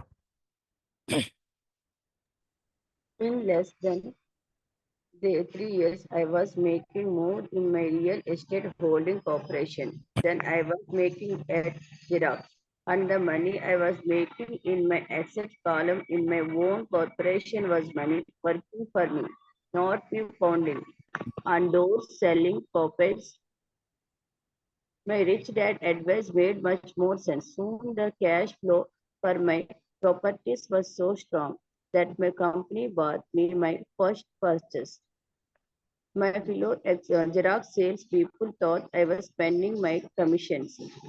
I was not, I was investing my commission in assets. Yes 3 సంవత్సరాలు అయ్యేటప్పటికి ఈయన ఈ రియల్ ఎస్టేట్ కంపెనీ పెట్టుకున్నాడు కదా, సొంతంగా ఒక కంపెనీ, దాని మీద ఫోకస్ చేస్తున్నాడు కదా. దాని మీద ఎక్కువ ఇక్కడ జిరాక్స్ కంపెనీలో టాప్ సేల్స్ 5లో ఉన్న వాళ్ళలో ఒకటిగా వచ్చే ఆదాయం కంటే ఈ రియల్ ఎస్టేట్ మీద వచ్చే ఆదాయం ఎక్కువైంది. అది ఆదాయం ఏదైతే ఈ ఎసెట్స్ మీద పనిచేస్తుందో, అంటే కొని అమ్మటం వచ్చి దాని మీద పనిచేస్తుందో, అది అంటే ఆ డబ్బు ఈయన కోసం పనిచేస్తుంది. అమ్మి కొని వచ్చే ఆదాయం ఏదైతే ఉందో దాని అర్థం ఏంటి, ఈయన డబ్బుతో పనిచేస్తున్నాడు, ఈయన డబ్బు కోసం పనిచేయట్లే ఇక. And not me pounding on doors selling copies. ఈ ప్రతి ఇంటింటికి వెళ్ళి జిరాక్స్ మిషన్స్ అమ్మాల్సిన అవసరం లేకుండా అంతకంటే ఎక్కువ సంపాదిస్తున్నాడు. ఇప్పుడు వాళ్ళు రిచ్ డాడ్, నువ్వు సొంతంగా కంపెనీ పెట్టుకో, ఎవడో వేసిన నిచ్చెన మీద నువ్వు ఎక్కాల్సిన అవసరం ఉంది, నీ సొంత నిచ్చెన నువ్వు పెట్టుకోవచ్చు కదా అన్న దానికి ఇప్పుడు అర్థం కనిపిస్తుంది అనమాట. Soon the cash flow from my properties was so strong that my company bought me my first Porsche. చాలా తొందరలో ఇంకా ఈ క్యాష్ ఫ్లో ఆదాయాలు బాగా పెరుగుతున్నాయి. బాగా పెరిగి ఆయన కంపెనీ ఈయనకు ఒక పోర్ష్ కారుని ఇచ్చింది, పెద్ద కారు అంటే దాంట్లో వచ్చిన ఇన్కమ్ ఏదైతే ఉందో సేల్స్లో, స్థలాలు కొని అమ్మి వచ్చే సేల్స్ ఏదైతే ఉందో దాని మీద వచ్చిన డబ్బుతో ఈయన ఒక పెద్ద కారు కొనుక్కోగలిగాడు. వీళ్ళు మిగిలిన వాళ్ళు ఏమనుకునేవాళ్ళు అంటే ఈయనకు వచ్చిన జీతం, సేల్స్ కమిషన్లు ఇవన్నీ ఈ విధంగా కారు కొనుక్కోవడానికి ఉపయోగించాడు అనుకునేవాడు. కానీ నిజం ఏంటంటే ఈ కమిషన్లు, వచ్చే జీతం, మిగుళ్ళు ఇవన్నీ రియల్ ఎస్టేట్ బిజినెస్లో పెట్టేవాడు ఈయన. అది ఎసెట్స్లో పెట్టుకునేవాడు, ఆస్తుల్లో పెట్టుకుని ఆస్తుల నుంచి ఇంకా సంపాదించేవాడు అనమాట. అది అసలు నిజం. వాళ్ళు ఏమనుకునేవాడు అంటే ఈ డబ్బంతా తీసుకెళ్ళి వాడు కారు కొనుక్కున్నాడు, వేస్ట్, డబ్బులన్నీ పాడు చేసుకున్నాడు అని అనుకునేవాళ్ళు మిగిలిన వాళ్ళందరూ. Yes My money was working hard to make more money. Each dollar in my assets column was a great employees. Working hard to make more employees and buy the boss a new purchase with a Push. push. With a before tax dollars, I began to work harder for Xerox. The plan was working and my post was the proof. By using the lesson I learned from my rich dad, I was able to get out of the proverbial Proverbial. sir, Proverbial. proverbial rat race. Proverbial. It was made possible because of the strong financial knowledge I had acquired thought rich dad's lessons. ఇప్పుడు చూడండి, ఈయనకి ఆదాయం పెరిగింది, వేరే ఆదాయం వస్తుంది, కంపెనీలో ఉద్యోగం పెద్ద లెక్కగా అంత స్టేజ్కి వచ్చేసింది అనమాట. My money was working hard to make more money. ఈయన ఇప్పుడు ఇన్వెస్ట్మెంట్లు ఏదైతే రియల్ ఎస్టేట్లో చేశాడో అది ఈయన కోసం ఆ డబ్బులు అక్కడ పెట్టిన డబ్బులు ఈయన కోసం పనిచేయటం మొదలెట్టింది. రేట్లు పెరగటం, మళ్ళీ కొనటం, మళ్ళీ అమ్మటం, మళ్ళీ కొనటం, మళ్ళీ అమ్మటంలో ఆ డబ్బు ఈయన కోసం పనిచేస్తుంది, ఈయన డబ్బు కోసం పనిచేయక్కర్లేదన్నమాట. Each dollar in my asset column was a great employee working hard to make more employees and buy the boss a new Porsche car with before tax dollars. దాంట్లో ఈ అసెట్ కాలంలో ఉన్న ప్రతి డాలరు ఈయనకు ఒక ఉద్యోగస్తుడు అనమాట. అంటే డబ్బు సంపాదించి పెడుతోంది కదా, మనకు ఉద్యోగస్తులు మనం డబ్బు సంపాదించి పెడతాం కంపెనీకి, అట్లాగే ఈ డాలర్స్ ఈయనకి డబ్బు సంపాదించి పెడుతున్నాయి. ఈ దీంట్లో ఉన్న డబ్బులు ఇన్వెస్ట్మెంట్ అది ఒక్కొక్కళ్ళు ఒక్కొక్క డాలర్ ఒక్కొక్క ఎంప్లాయీ కింద లెక్క అనమాట. వాళ్ళు ఈయనకి సంపాదించి పెట్టడం కోసం మనం కంపెనీకి సంపాదించి పెట్టడం కోసం మనం ఏ విధంగా కష్టపడతామో, ఇక్కడ ఈ అసెట్స్ ఈయన కొనుక్కున్నవి అదే విధంగా కష్టపడి సంపాదించి పెడుతున్నాయి ఈయనకి.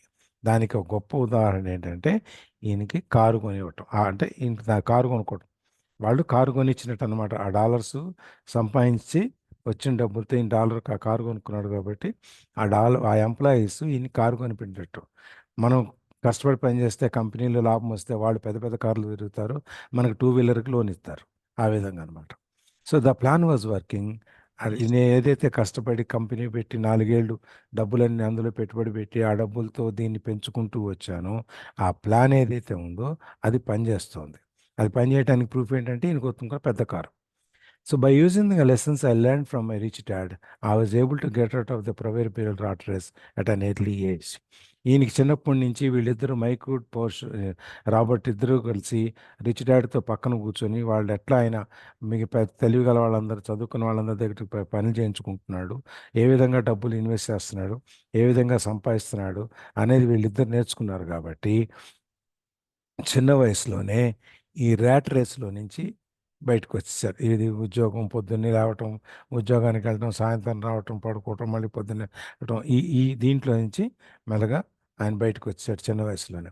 It was made possible because of the strong financial knowledge I had required through rich dad's lessons. ఇది ఎందుకు సాధ్యమైంది అంటే చిన్నప్పటి నుంచి ఆయనకి డబ్బు మేనేజ్మెంట్ మీద వాళ్ళ రిచ్ డాడ్ దగ్గర కూర్చొని నేర్చుకున్నటువంటి అనుభవం ఏదైతే ఉందో, తెలివితేటలు ఏదైతే ఉందో, పాఠాలు ఏవైతే ఉన్నాయో, దాని వలన ఈయనకి ఆ డబ్బుని దానికోసం ఎలా పని చేయించుకోవాలో అని చెప్పి తెలిసింది కాబట్టి ఆ విధంగా చేయగలిగాడు. అందుకనే ఆయన చెప్పేది మొదటి నుంచి మన క్లాసుల్లో, స్కూళ్ళల్లో మనకి డబ్బు గురించి చెప్పరు, డబ్బు పొదుపు చేయడం, సంపాదించడం గురించి చెప్పరు అని మొదటి నుంచి మనకు చెప్పుకుంటూ వస్తున్నాడు బుక్లో. Yeah. Third, this financial knowledge, which I call financial intelligence or financial IQ. My road to financial independence would have been much more difficult. I know. Teach other in the hope that I may share my knowledge with them. ఈయన కనుక ఆ financial knowledge అనేది లేకపోయినట్లయితే ఈ డబ్బుల గురించి, డబ్బులు మన కోసం పని చేయించడం గురించి, వీటి గురించి కనుక ఆయనకి దాని గురించి నాలెడ్జ్ లేకపోయినట్లయితే లేదు దాన్ని ఫైనాన్షియల్ ఇంటెలిజెన్స్, తెలివితేటలు, డబ్బులతో తెలివితేటలు కానీ, ఫినాన్షియల్ ఐక్యూ కానీ లేకపోయినట్టయితే ఈ ఫైనాన్షియల్ ఇండిపెండెన్స్, ఆర్థిక స్వాతంత్రం ఏదైతే ఈయన కంపెనీల నుంచి బయటకు వచ్చి సొంతంగా పనిచేసుకుని సొంతంగా సంపాదించుకునేటువంటి స్వాతంత్రం ఏదైతే ఉందో అది ఇంకా చాలా కష్టమై ఉండేది.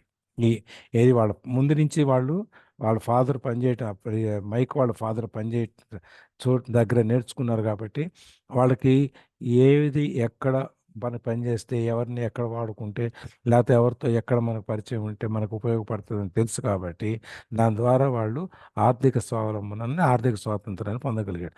లేకపోతే ఇంకా చాలా కష్టమయ్యేది. ఇప్పుడు I need now teach others in the hope that I may share my knowledge with them. ఇప్పుడు నేను అందరికీ నేర్పుతున్నాను. నాకు వీళ్ళందరూ నేర్చుకుని వీళ్ళందరూ నాకున్న జ్ఞానాన్ని అందరికీ పంచాలనేటువంటి ఉద్దేశంతో నేను ఇప్పుడు వీళ్ళందరికీ ఇవి నేర్పుతున్నాను అని చెప్పాడు. 6:20 ఒక్క నిమిషం. సరే చూద్దాం. ఈ 2-3 పాయింట్లోనే కవర్ చేద్దాం. మరి మిగిలింది 2 points కవర్ అవుతాయి. 2 పాయింట్స్ చేసేద్దాం. I remind people చేసేద్దామా ఇంకేమైనా షేరింగ్ ఉందా? 2 points అయిపోయాక షేర్ చేయొచ్చు సార్. లేకపోతే 1 point అయినా అకౌంటింగ్ వర్క్ కంప్లీట్ చేసి clearance. Yeah I remind people that financial IQ is made up of knowledge from 4 broad areas of expertise. Expertise. Accounting. Start చేయండి sir. Okay. I remind people that financial IQ is made up of knowledge from 4 broad areas of expertise.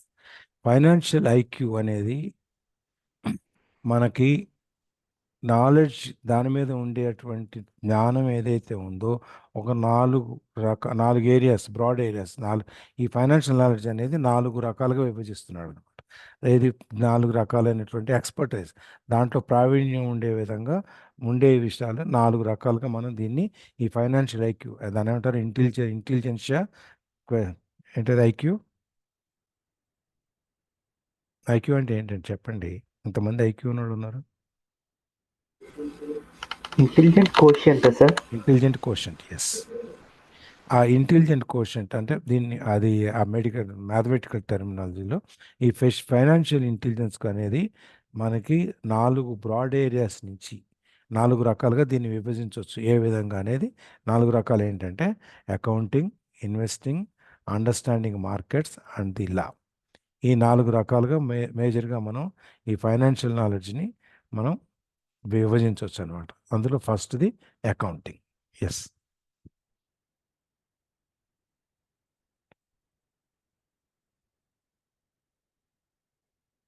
మణి గారు. Sir, చదువుతుంది sir. Accounting. Accounting is financial literacy or accounting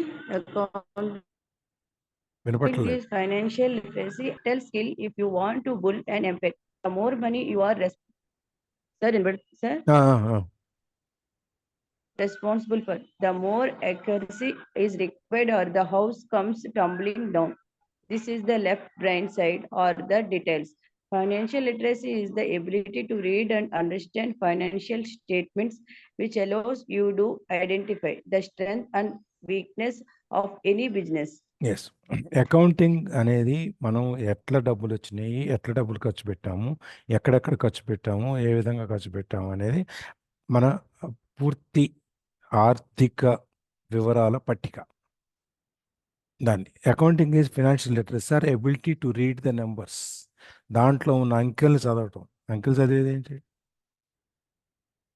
అంకెలు వేస్తాడు. మన balance sheet వేసుకుంటాం, accounting రాసుకుంటాం. ఇందులో ₹1,00,000 జీతం వచ్చింది, ₹1,00,000 ఖర్చులు రాసుకుంటాం, అయిపోయింది. దీనికి ఏం చదవాలి? కానీ ఆ అంకెలు వేసేటప్పుడు దాని వెనక ఎందుకు అయింది? నేను చెప్పాను చూడండి, జీతం వచ్చిన తర్వాత అంతా తిరిగి రాసుకొని చూసుకుంటే నా డబ్బులన్నీ ఆటోల కింద వెళ్ళిపోయి. నేను చూడాల్సింది అది. ఆటోకి ₹3, ₹3, ₹4, ₹6 రాసుకుంటే 30 రోజులు కలిపితే ₹200 అయింది. నాకు వచ్చే జీతంలో ₹200 ఆటోలో పోతే నాకు మిగిలేది ఏముంది? అట్లా అనమాట.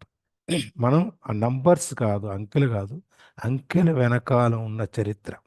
మనం ఫస్ట్లోనే చెప్పాడు, numbers, stories, words and stories. నంబర్లో నుంచి పదాలు, పదాల నుంచి కథలు. ఈ విధంగా మనం చూసుకుంటూ వెళ్ళాలని మనకు ఫస్ట్లో చెప్పాడు మనకి. అందుకని ఆ నంబర్స్ని, ఈ అంకెలు ఎందుకు వచ్చినాయి, ఎక్కడి నుంచి వచ్చినాయి, ఎలా వెళుతున్నాయి అనేది మనం చదువుకోవాలన్నమాట.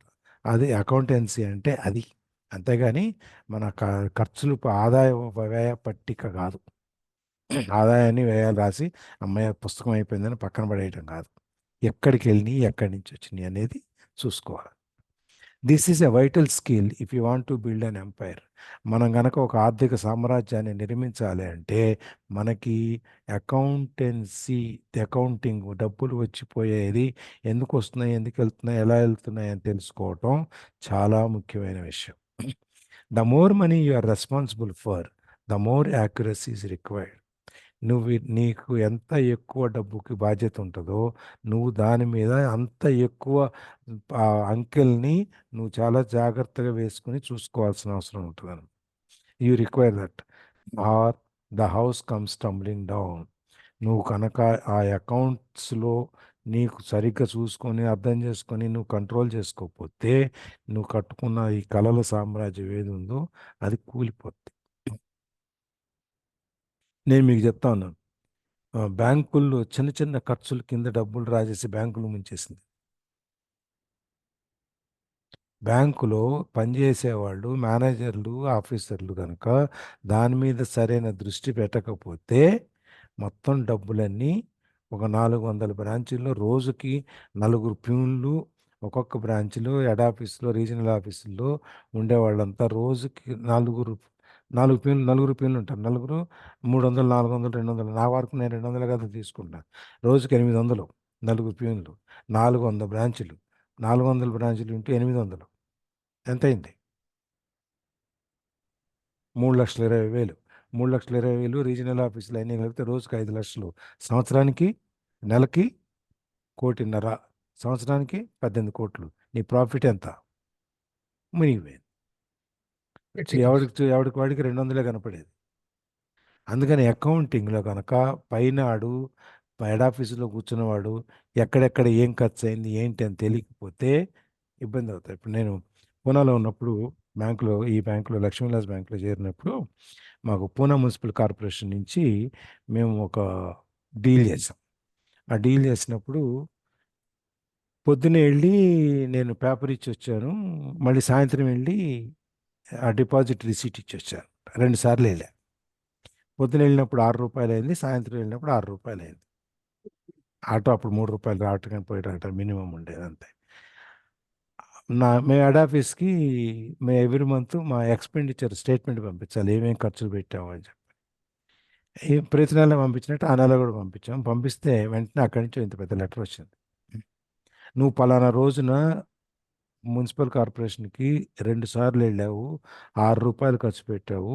అదే ఒకసారి వెళ్ళున్నట్టయితే నీకు 12 రూపాయలు ఖర్చు పెట్టావు. ఒకసారి వెళితే 6 రూపాయలు మిగిలాయి. నువ్వెందుకు 2 సార్లు వెళ్ళావు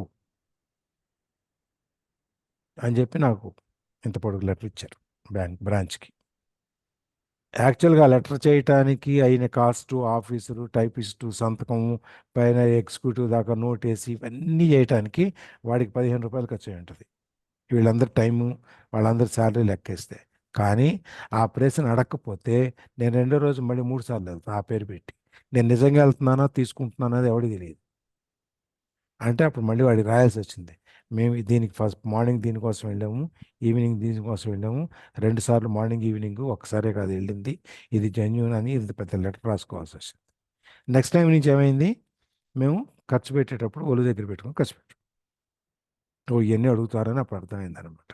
అందుకని numbers it is very important. మనకు వచ్చినాయంటే చదివి పైన వాడు కనుక చూడకపోతే ఆ ఇల్లు పేక మేడలా కూలిపోతుంది. So this is the left brain side are the details. మనకి రైట్ బ్రెయిన్, లెఫ్ట్ బ్రెయిన్ గురించి మాట్లాడుకున్నాము. మగవాళ్ళకి రైట్ బ్రెయిన్ పనిచేస్తే, ఆడవాళ్ళకి లెఫ్ట్ బ్రెయిన్ పనిచేస్తుంది. అది నార్మల్ కోర్సులో. మన right brain, ladies right brain పనిచేస్తే వాళ్ళ ఇంటెలిజెన్సే ఎక్కువ ఉంటుంది. అట్లాగే మగవాళ్ళు లెఫ్ట్ బ్రెయిన్ పనిచేస్తే వీళ్ళ ఇంటెలిజెన్సే మిగిలిన వాళ్ళకంటే ఎక్కువ ఉంటుంది. సో ఎక్కువ దాంట్లో కదా ఇది దీని అర్థం ఏంటి, మనం ఎక్కువ అందరికంటే ఎక్కువ మనం మిగిలిన వాళ్ళు ఈ ఆస్తి అప్పులు పట్టి చదివితే అర్థమైన దానికంటే మనకి ఎక్కువ అర్థం చేసుకోగలిగితే మనకి లెఫ్ట్ బ్రెయిన్ పనిచేసినట్టు. Financial literacy is the ability to read and understand financial statements, which allows you to identify the strengths and weaknesses of any business. Financial literacy are the ability. ఈ ఫైనాన్షియల్ స్టేట్మెంట్స్ అంటే ఆస్తి, income, expenditure, profit and loss, లాభ నష్టాల ఖాతా, ఆస్తి అప్పులు పట్టి balance sheet, ఇవన్నీ కనుక జాగ్రత్తగా స్టడీ చేసుకోకపోతే, చదవకపోతే, అనలైజ్ చేసుకోకపోతే, మనం ఆ ఎబిలిటీ కనుక మనకు ఉండకపోతే ఇవన్నీ మనకి దాంట్లో ఉన్న స్ట్రెంగ్స్, వీక్నెస్, మన బ్యాలెన్స్ షీట్లో ఏది స్ట్రాంగ్ ఉంది, ఎక్కడ వీక్గా ఉంది, ఇవన్నీ తెలుసుకోవటమే ఫైనాన్షియల్ లిటరసీ. అంటే అర్థం ఏంటంటే మనము ఆ ఫైనాన్షియల్ స్టేట్మెంట్ని అంటే ఇన్కమ్ అండ్ ఎక్స్పెండిచరు, ఆదాయం, వ్యయం, అట్లాగే లాభ నష్టాల ఖాతా, ఆస్తి అప్పుల పట్టీలు, ఇవన్నీ కనుక మనం సరిగ్గా చూసి చదువుకోకపోతే, చదువుకుని మనకున్న బలాలు, వీక్నెస్లు ఏమేమి ఉన్నాయో అది తెలుసుకోవటమే ఫైనాన్షియల్ లిటరసీ అంటే.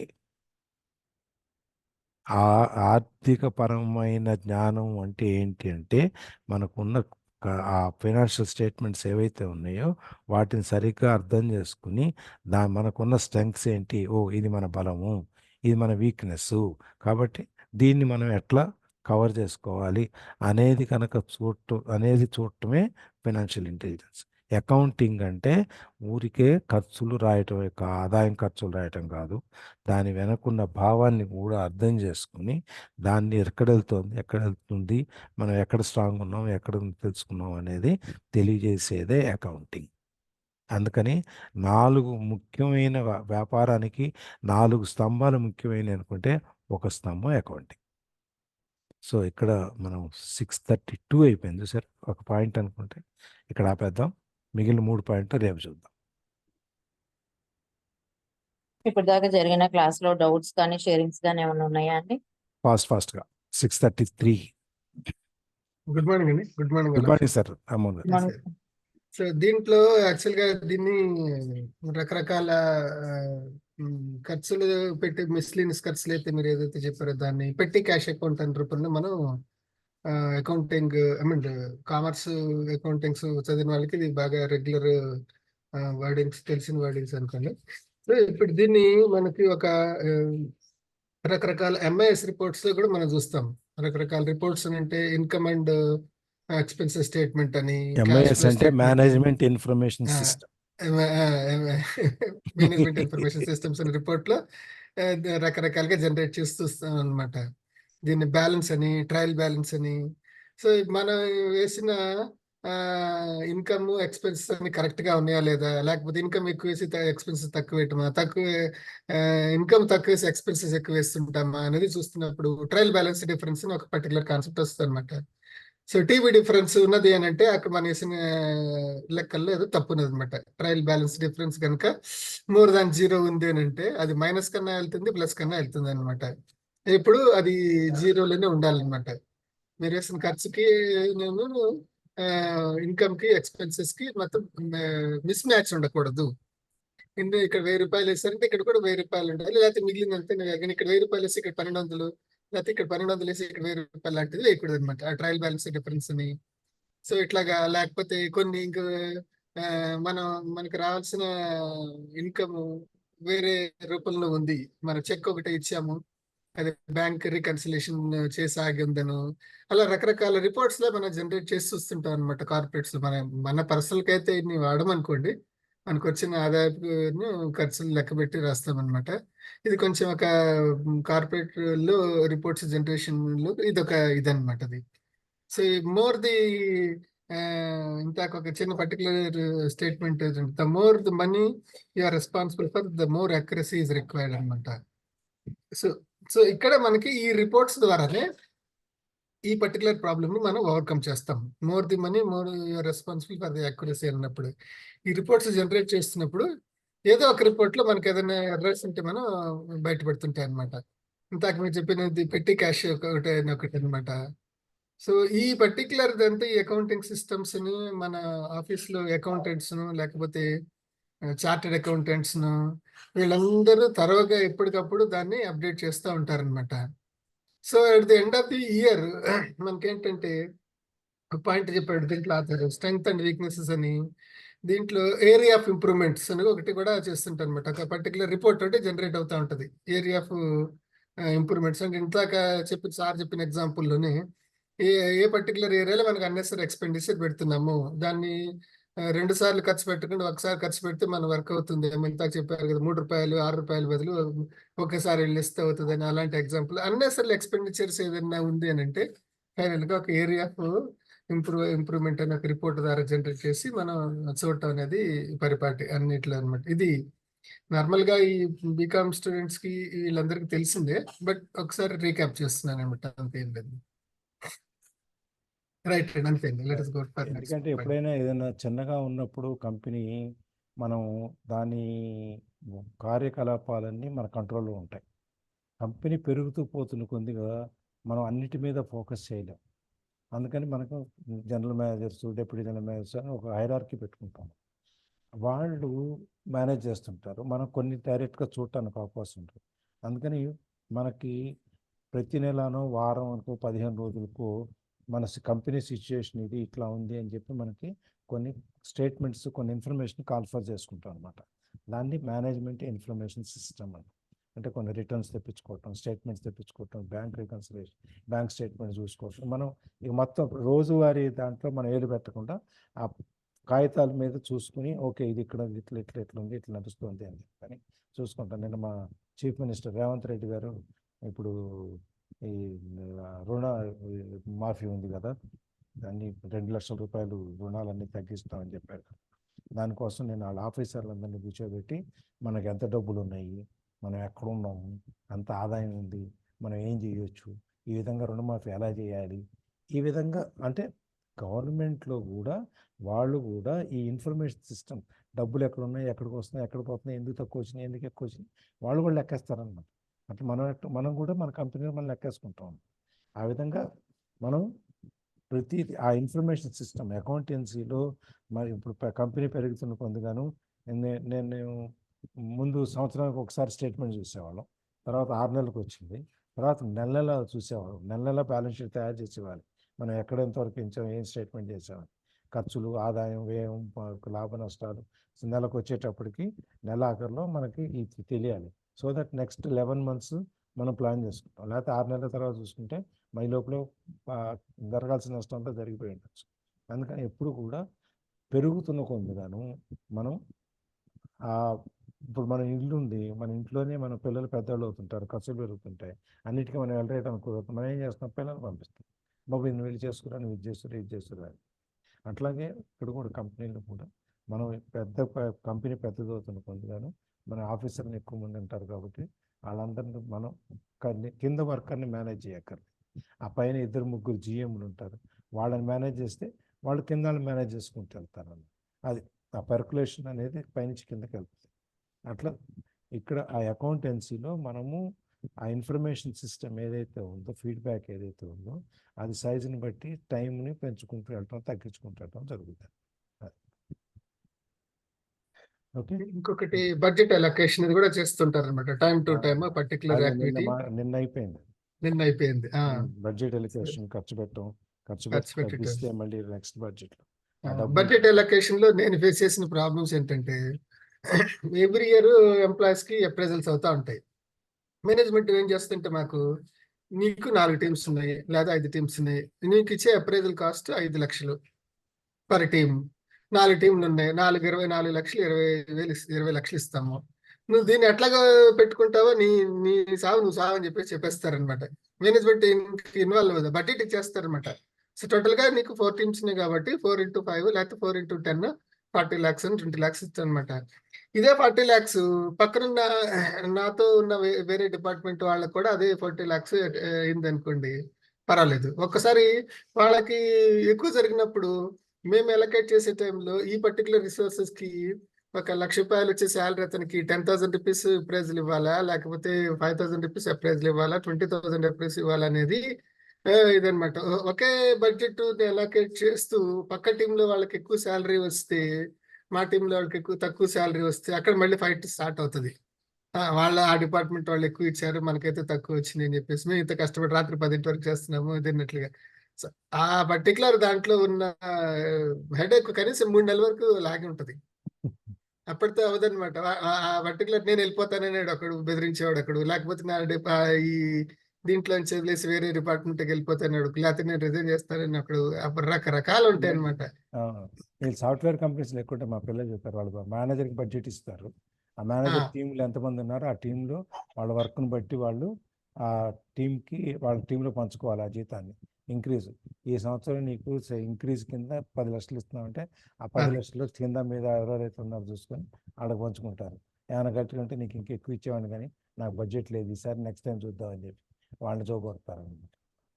అందుకని బడ్జెట్ అది ఎంప్లాయీ బడ్జెట్ కింద వరకు ఒక్కొక్క రకంగా ఒక్కొక్క కంపెనీ బట్టి ఉంటుంది. అది జనరల్గా అది బడ్జెట్ ఎలికేషన్స్లో. మనం చూసినప్పుడు ఏం చేసాము, గవర్నమెంట్ బడ్జెట్, డిపార్ట్మెంట్స్ ఎలికేషన్స్ చూసాం. అదేవిధంగా కంపెనీస్లో కింద వరకు ఇంతకంటే ఎక్కువ ఖర్చు పెట్టకూడదు నీ జీతాల కింద, నీ వాళ్ళ కింద, నువ్వు ఎంత సంపాదిస్తున్నావు నీ డిపార్ట్మెంట్లో, నీ టీంలో నువ్వు ఎంత ఖర్చు పెడుతున్నావు, ఎక్కువ తక్కువ ఇవన్నీ దాంట్లో ఎక్కువ. మనం ఇంకా దాని లోపలికి వెళ్తుంటే ఇంకా అట్లా వెళ్తూనే ఉంటాం. ఓకే, ఇంకా